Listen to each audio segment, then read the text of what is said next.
Hello and welcome to another Ben Listering conversation. As you know, each week I chat to the great and good of the world in the UK to talk about their life story and career. And this week's guest is no different. It's an honour, it's a privilege. Been on stations such as Capital Radio. He presented the NFL on Channel 4. He started off as Emperor Rosko's road manager and he presented on Radio 1, Radio 2, Classic FM, Virgin Radio, Radio 2. And he was also on Capital Gold as well, and Jazz FM and Rock, Planet Rock. Planet And you Rock. can now find him on Boom Radio. And will we find out the full Bruce Springsteen story? Because we've had Lynn and Paul on, but will we find it out? It's Mr. Nicky Horne. Hello, Nicky. Welcome along. Hello, and thank you so much for inviting me. You've had so many of my friends and people that I know and people I've worked with, and when you just did that kind of rundown of the radio stations that I've worked for, I have moved around a bit, haven't I, really? Thinking Yeah. about it. And you obviously got to work with Fluff, the lovely Fluff Freeman, as well in your career at Yes, multiple stations because he's been around as well. yes. Do you want to know the story about how we first met?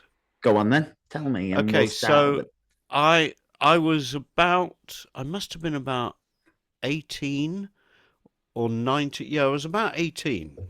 And I used to hang around Soho because I just loved being in Soho.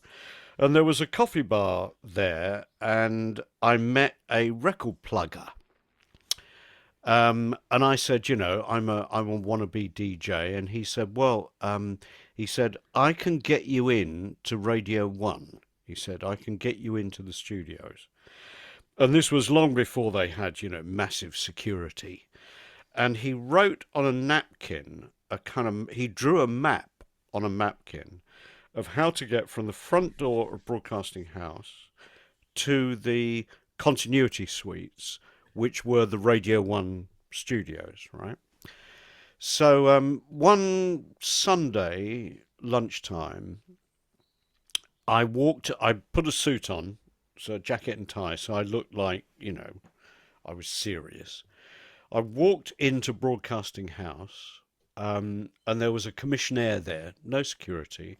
I waved at the commissionaire as if I owned the place, and with this map in hand, I walked up. There was a very well, there still is a very large, round staircase as you walk into the old Broadcasting House, and I walked up the stairs, down a very long corridor, into what they called the control room, which is where every radio station went through this control room.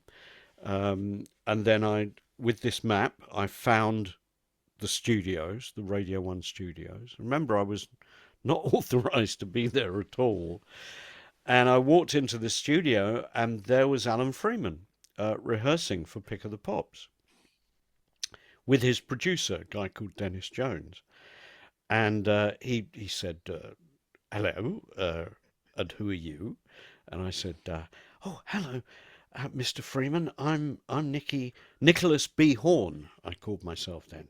I'm Nicholas B. Horne, and I want to be a DJ, like you."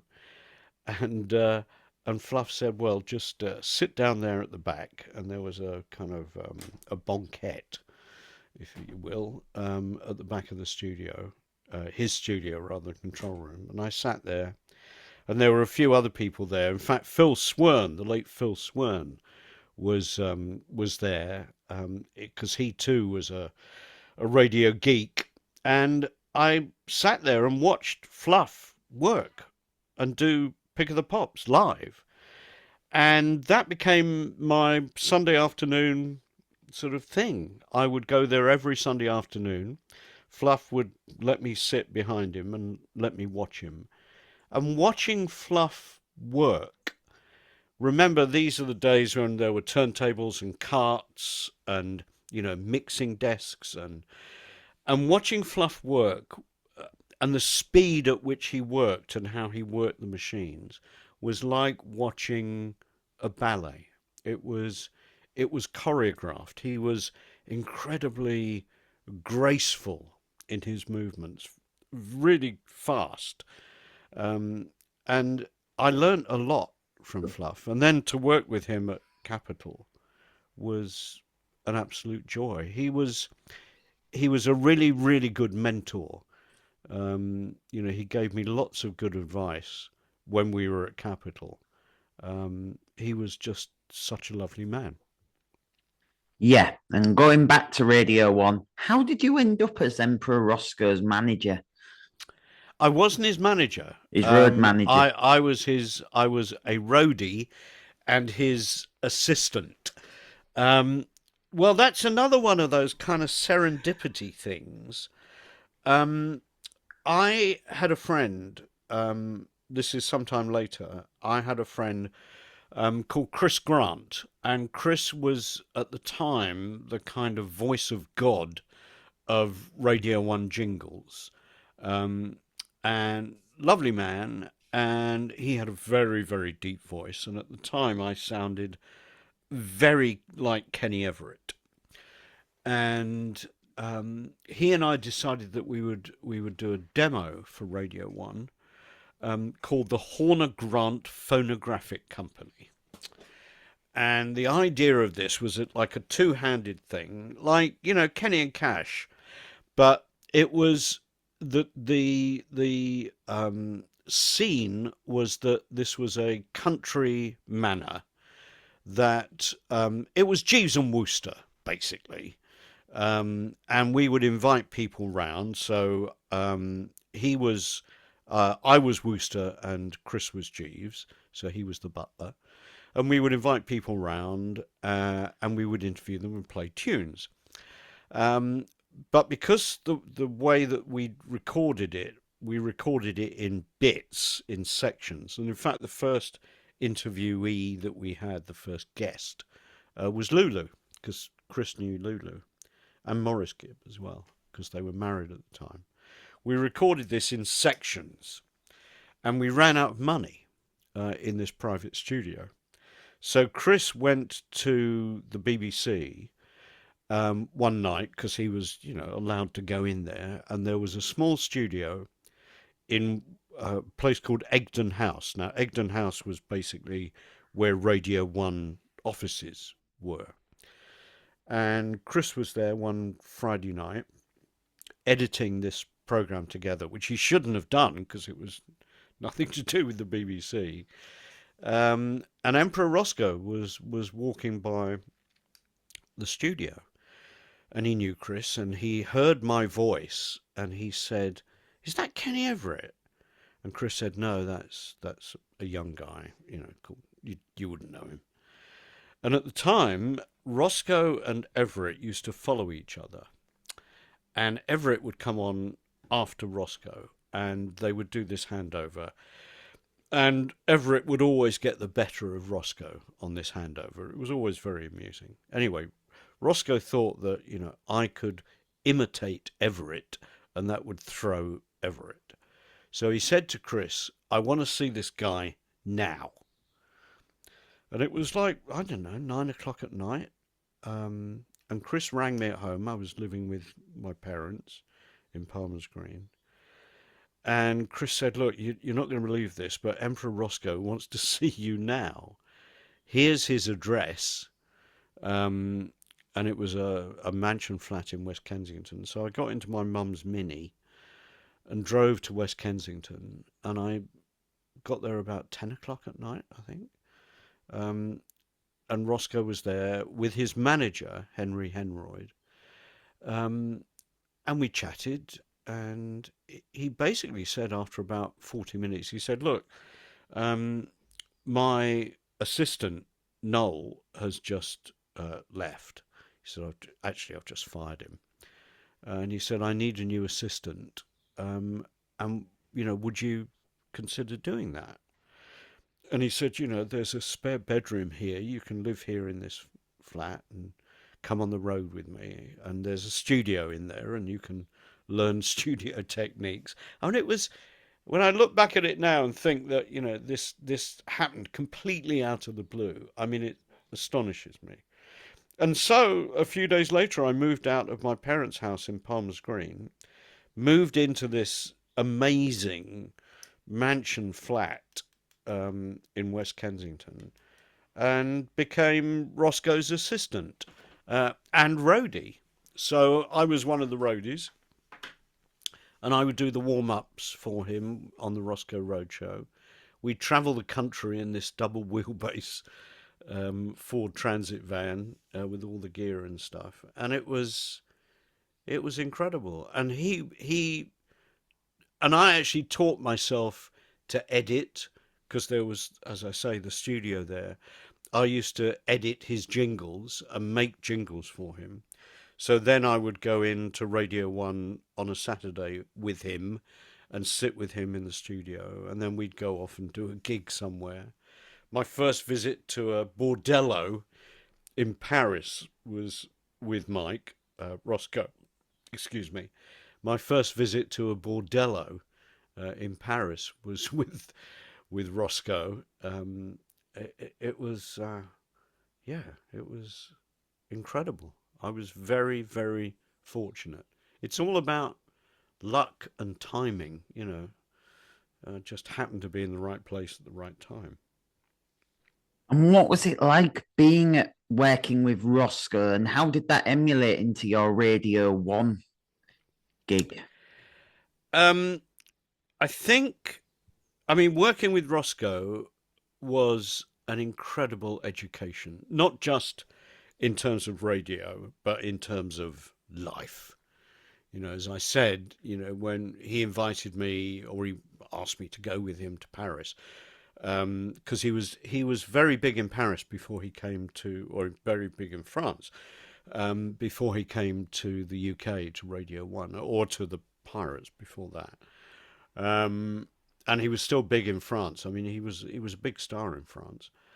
And we went to France, and as I say, I said, "Well, where are we going to stay?" He said, "Oh, I've got this great place," and it was a house of ill repute. And let's just say that the room service was unlike any other room service I'd ever experienced. So I learnt about life.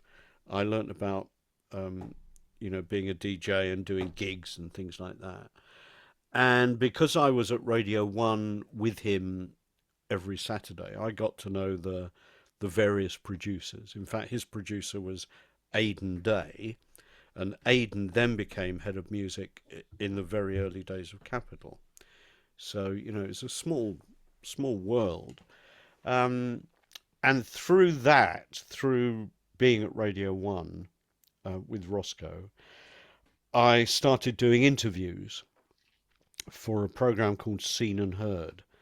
And I would be sent to Top of the Pops every Thursday with a small portable tape recorder, and I would knock on dressing room doors and say, "Hello, I'm Nicky Horne. I'm from Radio One, from Seen and Heard. Can I talk to you?" And people invariably would say yes. I mean, some people would say, "No, go away. I'm too busy or too up my own bottom to do an interview." And there were a couple of those. No names, no pack drill. Rod Stewart though. Um, and so I started doing interviews for Seen and Heard. Excuse me. And those interviews went out. If I got an interview that went on air, I was paid £7 7 and 6pence, which was a lot of money those days for someone who wasn't earning any money. And yeah, I mean that's how I started as an interviewer basically, and then progressed to do a couple of shows for Radio One. I never had my own regular show on Radio One though, but I did regularly do interviews, and that's where I learnt really interview technique. Nice. And who was at Radio 1 at the time? I think was Tony Blackburn there, DLT, Yes, John Tony Peel. Blackburn, GLT, DLT, John Peel, Jimmy Savile, who I saw a few times in Egdon House, and he was very, very creepy. Um, yeah, there was something really dark about that man. I shuddered when I walked past him. Um, who else was there? Bates, Simon Simon Bates. Yeah, Batesy, Bates was there. Wright, Steve Wright, Bob Harris. Um, Whispering Bob Harris. yes, a very, very lovely man. Lovely man. Yeah, Lovely. and 1970, you were there 3 years. Your first stint at Radio One for 3 years. What was your highlights? Phew. I think my first ever Radio 1 club um, was definitely a highlight. I'm not sure it was a highlight for the listeners, but for me, it certainly was. I was so scared. It was a Radio 1 club, and it was somewhere in Wales, I remember.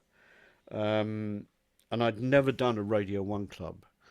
Um, and in fact, I think it was probably only the second or third program I ever did on Radio 1.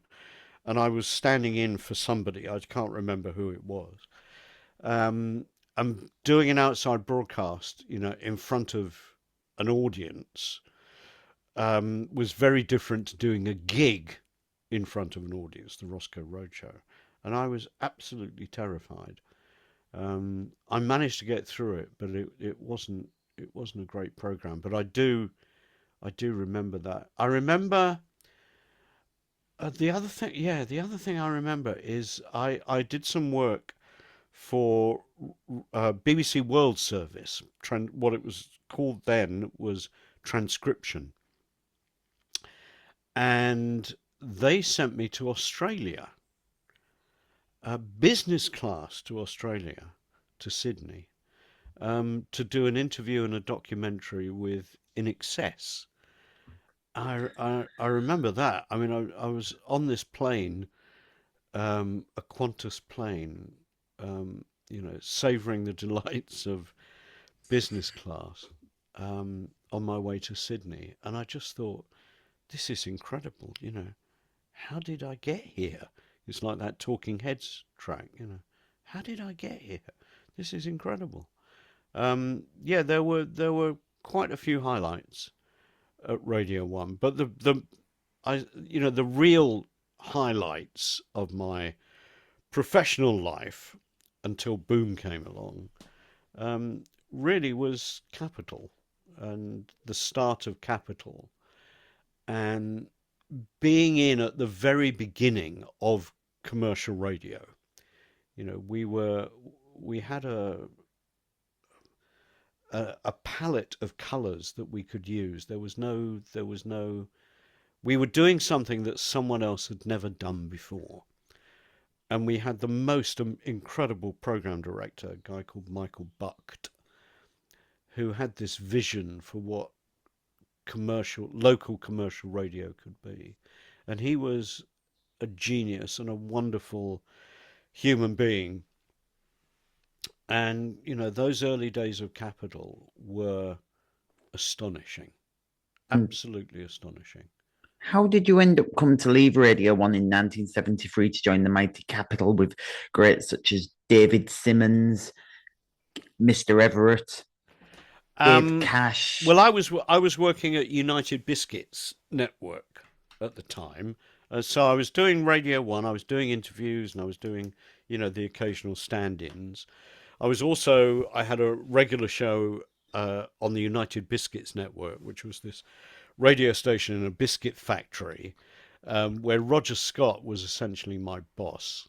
Um, and he said to me one day, he said, you got to do an interview or an audition tape for Capital Radio, which is going to come on the air in 6 months.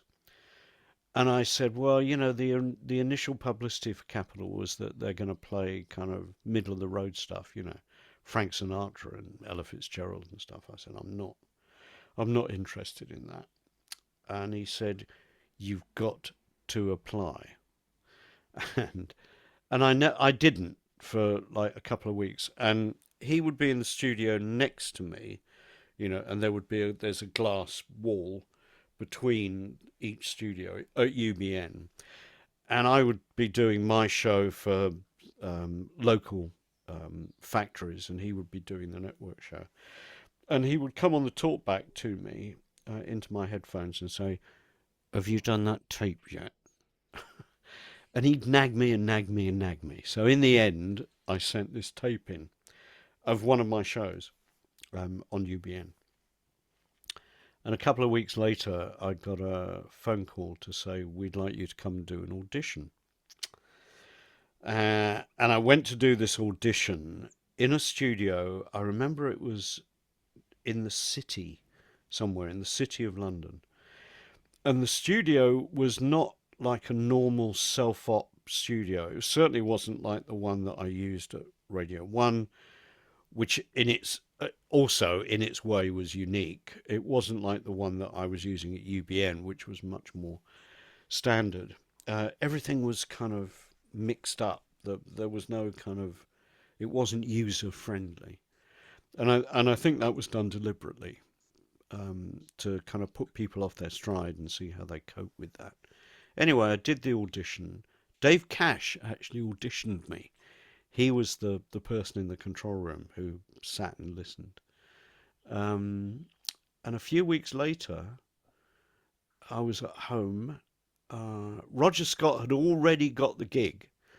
So Roger told me that he'd already got a show, or he didn't know which show, but he knew that he'd passed the audition, and I hadn't heard. And one Saturday morning, I was in my flat in Hadley Wood, and the phone went, and it was Michael Buck, and he said, "Hi Nicky," he said, "Would you come in and see me on Monday?" He said, "Because we'd like to offer you a show." I went, "Oh wow, thank you." I was dumbstruck, and I went in on that Monday, and he said, "We'd like you to do the rock show." He said, "It's called Your Mother Wouldn't Like It." He said, "It's rock music." He said, "You can play what you want." He said, "I don't want you to go any louder than Mott the Hoople." Michael, bless him, knew very little about rock music. Yeah, you don't want you to go any louder than Mott the Hoople. Well, we soon changed that. And then I I joined Capital on my 23rd birthday, September the 3rd, 1973. And we went on the air October the 16th. So I was at Capital, before we went on the air and before we actually moved into Euston Tower. And I remember working with people like Dave Cash and Kenny Everett and David Simons and Tommy Vance. And these were people that I'd listened to on the Pirates and on Radio 1. And these were people that, I admired, I revered, I was in awe of these people because they were my heroes. And after about, I don't know, 5 or 6 weeks of doing the show, I had a crisis of confidence, a kind of imposter syndrome, really. I'm not I'm not good enough to be with these people. And I went to see Michael Buck, and I said, "Look, Michael, I feel like I'm not really worthy. I'm working with all these people who were my heroes, and I've got my first ever daily show. And you're trusting me to do this, with a producer, but you're trusting me to do this and just play the music I want." So, I'm just very kind of insecure at the moment. And Michael said, "Sit down." He said, "Listen, short ass." He always called me short ass. He said, "Listen, short ass. I didn't pick you because you're a good DJ. I picked you because you're a nice guy. Now, fuck off and be a nice guy on air." And that was the talk that Michael Buck gave me. And after that, I was fine. Yeah, and in your time at Capital, you presented the best six of the best, and you also did the last interview with John Lennon. What was that like in 1975 at his New York home? Um, Actually, it wasn't the last interview with John Lennon. The last interview was with Andy Peebles a couple of years later. But there was one Friday afternoon, or Friday evening, actually. It was always Fridays. It was a Friday evening, and I was on the air, and Kenny Everett came into my studio. And the door sort of burst open, and I was about to do a link, and Kenny said, "Hello, darling." He said, "How would you like to go to New York to interview John?"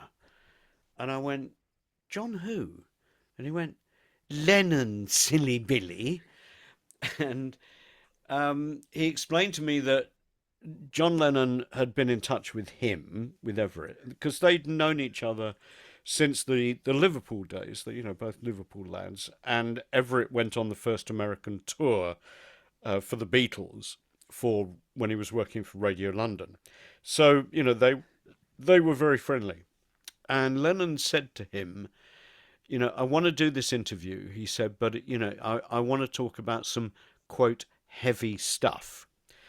And Everett said to him, "Look, John, I'd love to come to New York and interview you, but I don't do heavy stuff. It's not my bag."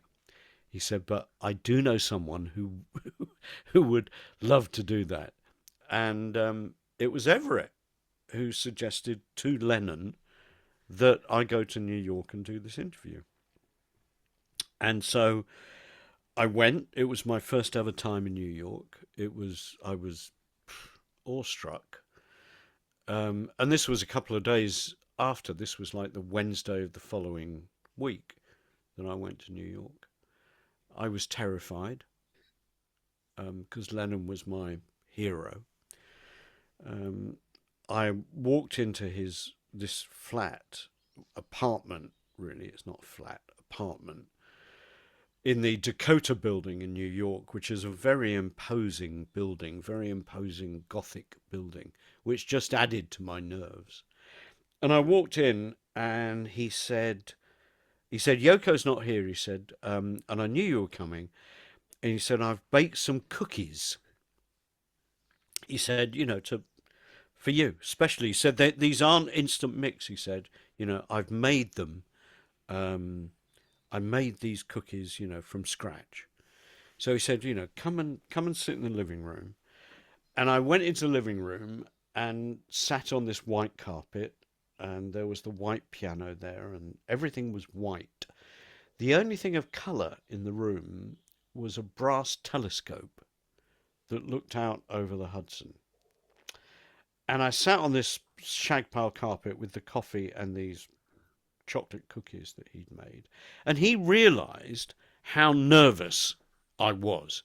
I mean, it really did show my nervousness because, this was an incredibly important interview. I didn't want to let Everett down. I didn't want to let myself down. I didn't want to let the radio station down. I didn't know what this heavy stuff was going to be. So, unlike most interviews where you can prepare and research, I couldn't really research that much because I didn't know what he was going to say. Um, and so he realized how nervous I was, and he just decided. And normally, the convention is that the interviewer will warm up the interviewee before you start the interview. You just chat about the weather or what you'd done, and you just warm them up. Anyway, he warmed me up for about an hour. And we talked about everything, Everett, London, music, everything, politics. And when he realised that I was less nervous, he said, "Okay, let's start the interview now." And we started the interview, and he talked about being followed by the FBI, about having his phones tapped, about basically being surveilled by the American government. And when I came back to London with this interview and it went out, it was kind of, big news. And I was criticised for not pushing back on these, what at the time were kind of wild claims by Lennon. And I didn't push back, I just took him at his word. And years later, when the files were released under the American, whatever the American Freedom of Information Act is, when the files were released, it was proven that he was being surveilled, his phones were being tapped, he was being followed. And, everything he said was absolutely true. He wasn't paranoid. Um, and it was, I mean, the terrible irony is, um, was that I was supposed to go back to New York and interview him the day after the interview that Andy Peebles did. Andy Peebles took, by the way, when I did the interview with Lennon in 75, I just went on my own to New York. When Peebles went for Radio 1, they took the controller, they took two producers, they took a secretary, a PA. There were a whole bunch of them that flew out there. I just went on my own. Um, and the irony is that I was booked to fly out the day after Lennon died. So the day after um, Andy was flying back, I was due to fly out the next day, and that was a terrible blow when I got a phone call at 3 o'clock in the morning from a friend in New York, producer in New York, to say that Lennon had been shot. Um, it was just awful, awful. Yeah, and what was it like being in his company? Because he was a great musician. And did you ever get to meet any of the other Beatles, like Samaka and others? Yes, I've met them all, and interviewed them all. Um, I did a lot of I did quite a few interviews with Paul McCartney. In fact, I know you wanted to talk about the NFL. I did a book which was called The Complete American Football Book when I was doing the NFL for Channel 4. And Paul McCartney actually wrote the foreword to my American football book. And there's a picture of me and him and his signature in the foreword to this book, which helped my book sales enormously because he was a fan of American football. And I Nice. did loads. I did 4 or 5 interviews with George. I interviewed Ringo. Yeah, I did them all. Nice. And how you were at Capital for 15 years, and what were your highlights from Capital and towards the end of your time at Capital? Was it when the legend Mr. Tarrant was just arriving and Pat Sharp and all of those guys? Uh, Towards the end of Capital, I was doing Capital. Well, no, actually, let me start that again. Sorry. Towards the end of Capital, they were experimenting with split frequencies. So there was something called CFM, Capital FM, which went on the air on Sundays. Um, and Roger Scott was on CFM. He did a thing called Sunday Brunch, which was a kind of satirical show with Jeremy Beadle and I can't remember the other people that were there, but some big names. And then I did a Sunday afternoon show. Um, and on the AM side, that was where they did, the kind of Capital Gold type stuff. It became Capital Gold. David Um, Hamilton, Tony yeah, David. Blackburn. Yeah, yeah, yeah. And yeah, so I did that, and I enjoyed that because once again I had, freedom of choice, so I could play pretty much what I wanted. There were no formats. And then it became very formatted.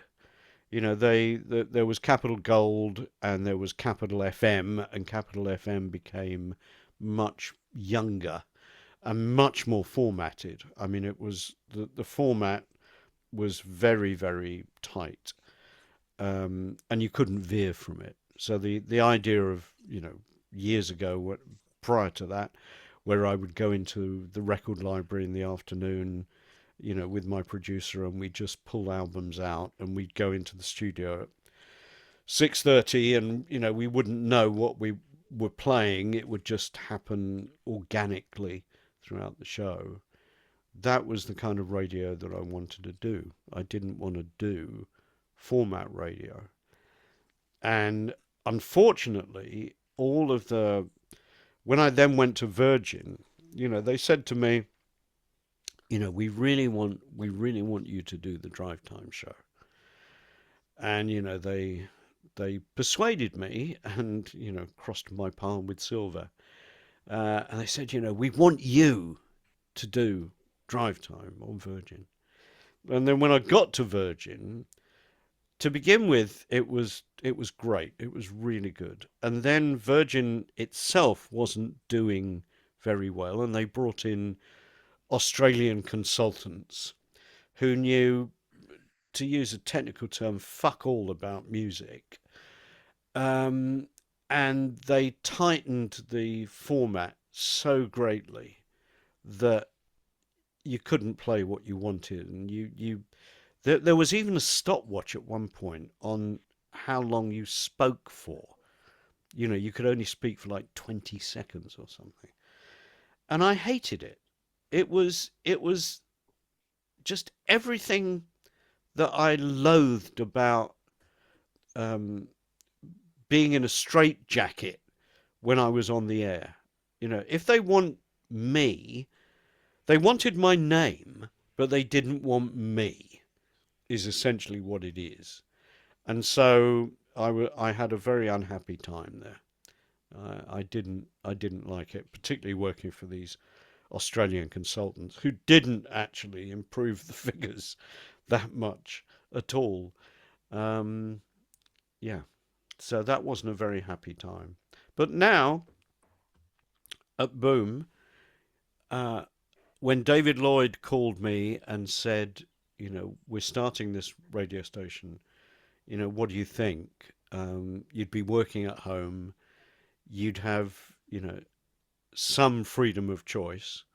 We'd work with you on the music. You can, fashion the show the way that you want. There's no strict format. Um, I jumped at the idea, and I love being in this room, in this studio, in my house, surrounded by my memorabilia and my posters and my records and my books, my CDs, and there's just, in this room is my a lot of my history.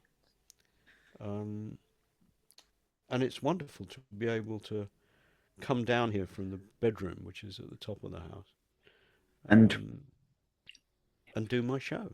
yeah. And what happened? I'm going to ask now because I've had Lynn and Paul on. What happened in Stockholm? And they never told me because they said it wouldn't be right with Bruce Springsteen. Um, what happened in Stockholm? Um, let's just say we all had a really good time. And it had something to do with uh, getting very smashed, being up all night, and going up escalators the wrong way. I will say no more. And yeah, yeah, yeah, I'm just, yeah. Anyway, you leave Capital. I must ask, what was it like working at the Tower of Power? Because you were only on the first floor. What was it like? Because everybody thought it was you had the whole building, but you only had the first floor, I think. Well, yeah, actually, it was the mezzanine rather than the first floor. The once I did manage to get into the lift, the goods lift, which had a code, because there were stories that above us there was MI6. I'm not sure how true that was, but once I got into the lift and I went up onto the roof of Euston Tower, and there was some very strange radio aerials up there, which had absolutely nothing to do with Capital. We had no aerials on the roof of Euston Tower, but someone did, and it wasn't us.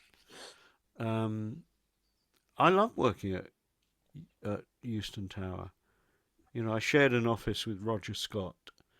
We had a turntable in the office, and we'd listen to music together, and a white label would come in, say a Bruce Springsteen album, and a white label would come in for me, and I'd play it on the air. I'd play it rather in the office, and Roger would go, "Oh, that's amazing." He said, "I want to play that." I said, "Well, you can't. I'm going to play it first." And he went, "No, no, I'm going to play it." And he, literally pulled the record off the turntable and go upstairs because he was on the air first. So, I suppose he had bragging rights. But there were times when we would actually physically sort of push and shove each other over a particular acetate or a white label because we were both desperate to play it first. Um, I mean, that was the kind of passion that we had. And I'm thinking about the complete lack of passion that I've experienced in other radio stations run by big groups. There's no such thing as passion. Actually, they're not even radio stations, to be honest. They're more like kind of streaming services. There's no stationality. You don't get the feeling that there's a team at work. And at Capital, and at Boom, actually, although we never see each other, which is astonishing, there is a kind of team spirit. And at Capital, it was, everyone from Gray, lovely lady who was our receptionist downstairs, through to the guy that cleaned the studios, or the guy that drove the fun bus, or, Michael Aspel, or Kenny Everett, or, a secretary or a PA, or the person that came in and sprayed the plants with water. We were all a team. And that came out in the radio station. There's something about radio that can convey that warmth of a collective kind of spirit. I know I'm getting a bit hippy dippy here, but I do think that that's the case. When Radio One and Capital went up against each other, and remember, Capital was a local radio station, Radio One was national. But when we went up against each other, Radio One was a collection of programs. So you had The Breakfast Show with whoever was doing it, maybe Mike Reed. You had Simon Bates. You had Steve Wright. And each of those programs was a little kind of island among themselves. They had their own office. They had their, they were separate from the other programs. So Radio One was a collection of programs, whereas Capital was a radio station. And although we had this incredible diversity of music, so we had me playing rock music, we had Peter James playing classical music, we had Roger Scott doing his thing, we had, a jazz program, a program for people who were born in the war years. that there was this incredible array of music and programming that we did, and yet the whole thing came together as one. And that was an astonishing achievement on behalf of all of us that worked there, every one of us who worked there, and also the management of Michael Butt. It was, yeah, And, awe and was the, inspiring. I'm tempted to say, was the kid there at the time? Was Yes, Mr. Jensen there at the time because he did the network chart? yes, he did. Yeah, he did. Yeah. And what was it like working with Kid? I I mean, he was a really nice guy. I didn't have that much to do with him. We didn't see because he was on at the weekend, so I didn't really see him that much. Yeah, and on that time you also had the retro chart, which was Pick of the Pops at the time with Alan Freeman.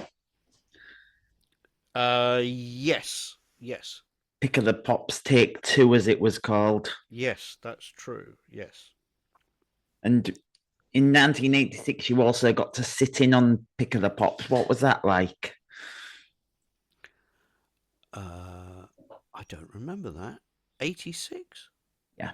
It says here on the information, Pick of the Pops Take Two, 1986. You sat in for Oh the God. legend that Oh is right, Alan Fluff yeah. Oh Freeman. right. What was it like presenting that show? To be honest, I have very little memory of it. I remember Richard Park.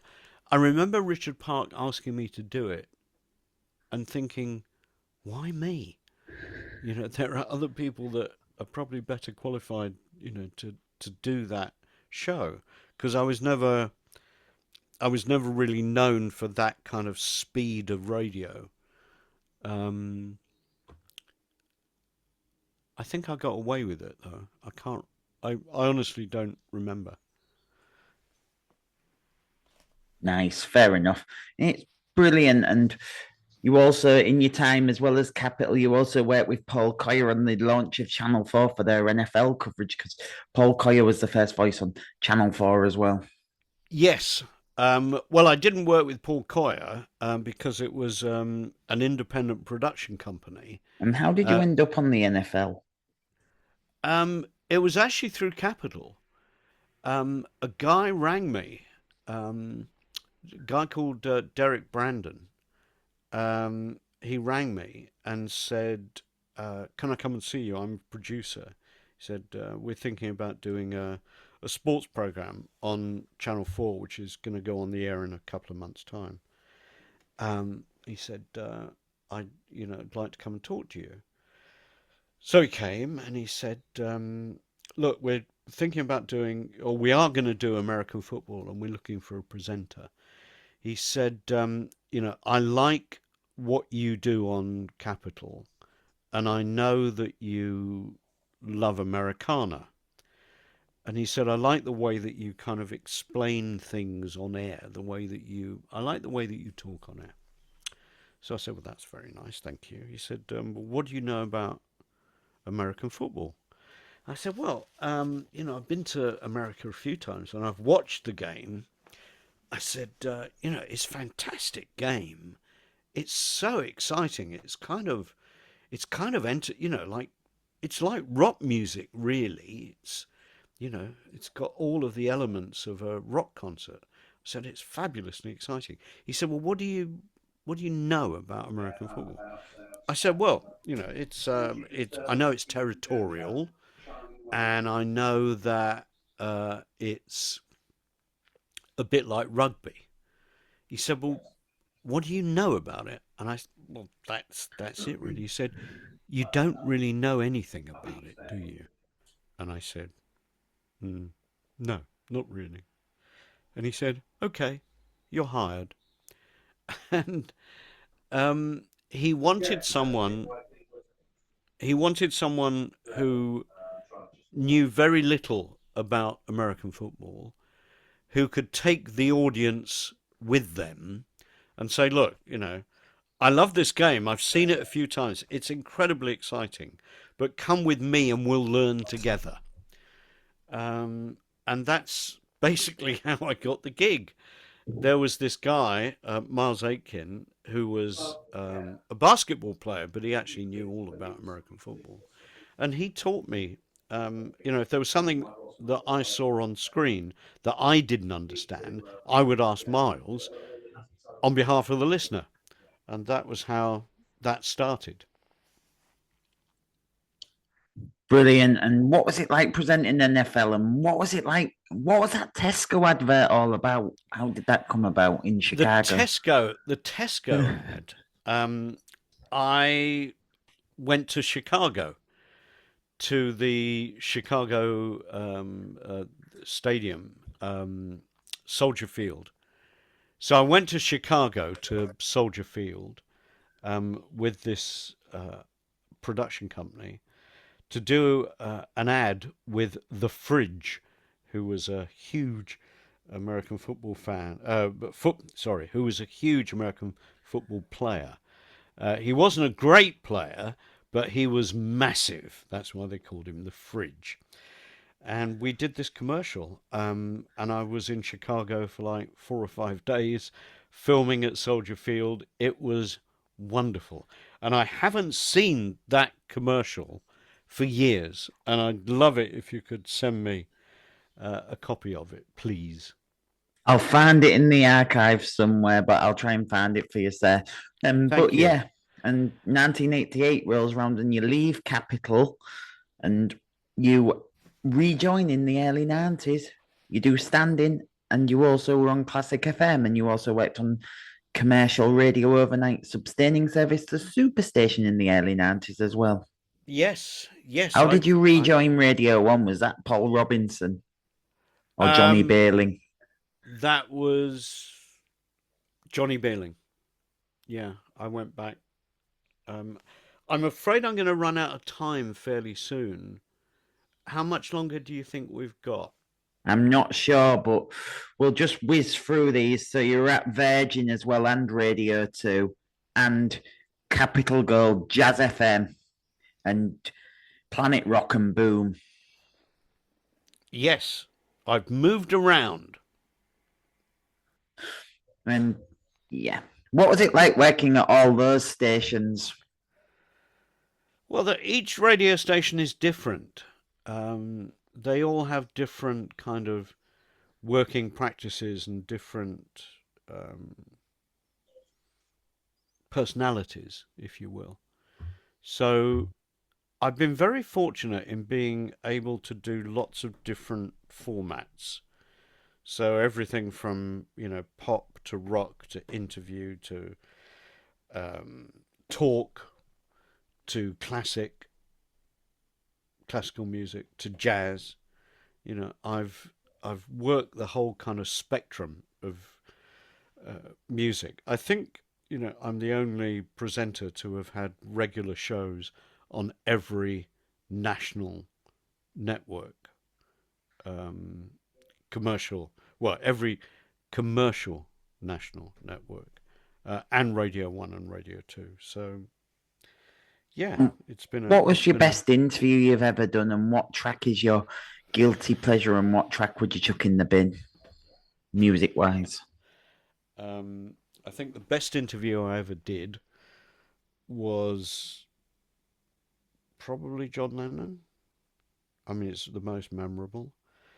The track that I would take onto a desert island would be Jackson Browne and the Pretender, And and what the track track would you chuck in the dustbin of doom?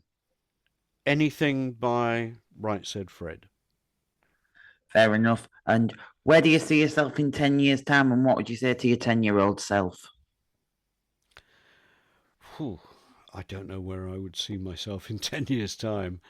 Um, Probably, hopefully, completely retired, and yeah, living somewhere warm. What would I say to my younger self? Um, have faith. It'll Nice. happen. Nice. And what advice would you give to the next gen of radio people? Don't. Nice. Nice. Nicky Horne, thanks for joining me here on Ben Lister in Conversation today. It's been lovely to talk to you. Thank you very much indeed for having me on and listening to my. You're very welcome. Do join me again soon for another interview. But for now, that's a wrap. And this will be available in full as a podcast and the best bits on the Ben Lister in Conversation radio show. But thank you very much for watching and listening. Do join me again very soon for another coveted interview. All that's left to say is that's a wrap and back to the studio. Be all out. Bye bye.